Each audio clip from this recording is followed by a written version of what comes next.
Ako si Rogelio, 52 anyos.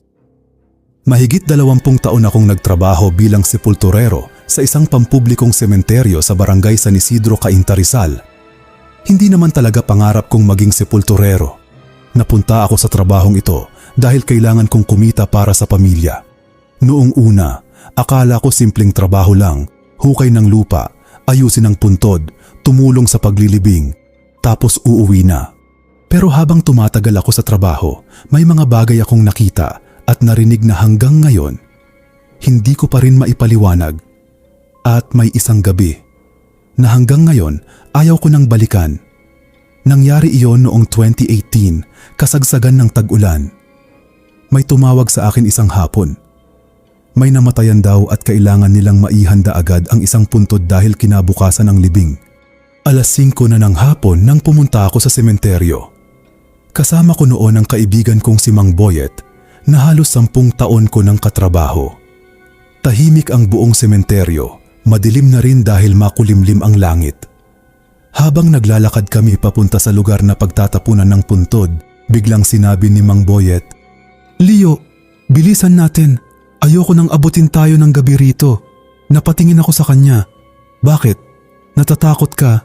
Tumawa siya ng kaunti. "Hindi. Pero alam mo naman ang lugar na to." Alam ko ang ibig niyang sabihin. May isang bahagi kasi ng sementeryo na halos hindi na pinupuntahan ng mga tao. Pinakalikod iyon. Maraming lumang puntod at karamihan sa mga pangalan ay halos hindi na mabasa. Doon kami pinaghukay. Bandang alas 6:30, nagsimula na kaming maghukay. Tahimik lang kami. Tanging tunog ng pahla at paghampas nito sa lupa ang maririnig.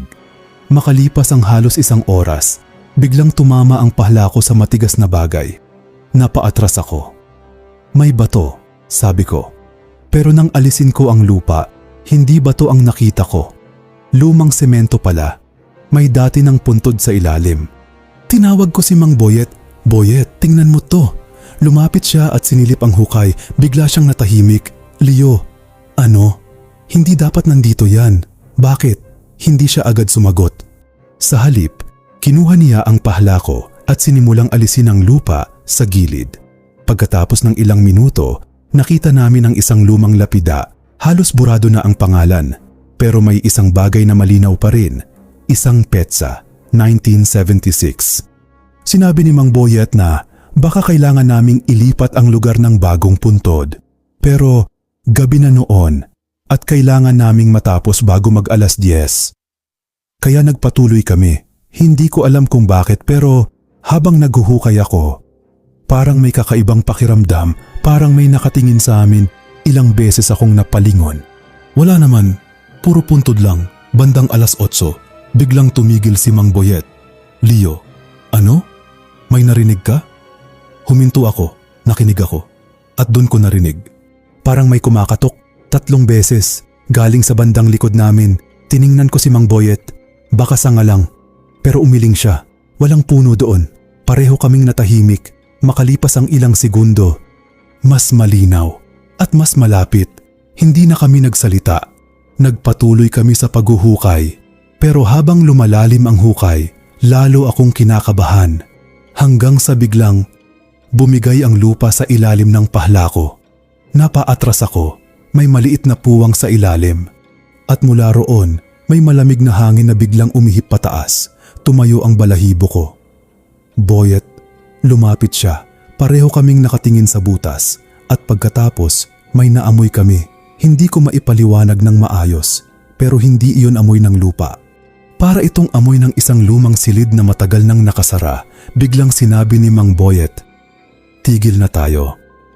Pero bago pa kami makaalis, may narinig kaming boses, mahina, halos bulong. "Huwag." Napatigil ako. Tumingin ako kay Mang Boyet. Nakatingin din siya sa akin. "Sinabi mo yon?" Umiling siya. "Hindi." Wala kaming ibang kasama. Tumakbo kami palabas ng lugar. Hindi na namin pinansin ang mga gamit. Kinabukasan, bumalik kami kasama ang caretaker ng sementeryo. Ipinaliwanag namin ang nangyari. Hindi siya naniwala noong una. Pero nang makita niya ang lumang puntod sa ilalim ng hukay, nagbago ang mukha niya. "Bakit nandito yan?" Tanong ko, hindi siya sumagot. Sa halip sinabi niya, isara ninyo muna ang hukay. Bakit? Doon niya sinabi sa amin ang isang bagay na hindi ko makakalimutan. Noong dekada 70, may isang lalaki raw na inilibing sa lugar na yon. Ang pangalan niya ay Emilio. Ayon sa matatandang caretaker, kakaiba raw ang pagkamatay nito. Hindi na niya sinabi ang buong detalye, pero ang alam nila, ilang beses daw nagkaroon ng problema sa puntod. May mga taong nakakarinig ng katok. May nakakakita raw ng anino malapit doon. At minsan, may mga sepulturero ring ayaw nang bumalik sa lugar. Akala ko noon, kwentong panakot lang. Pero simula ng gabing iyon, iba na ang tingin ko sa trabaho ko. Hindi ako agad umalis sa pagiging sepulturero. Nagpatuloy pa rin ako ng ilang taon. Pero may isang bagay akong ginawa. Hindi na ako muling nagtrabaho ng mag-isa sa gabi. Kahit gaano pa karami ang trabaho. Kapag lumalagpas na ng alas 6 ng gabi, sinisigurado kong may kasama ako. Dahil natutunan ko na may mga bagay na hindi mo kailangang makita para malaman mong nandoon.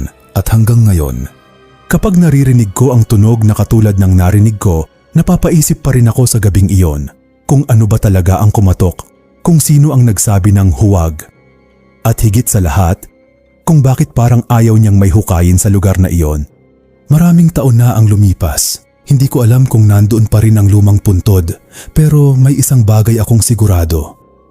Sa loob ng mahigit 20 taon kong pagiging sepulturero, marami na akong nakitang puntod, marami na akong nailibing, marami na rin akong nakalimutan.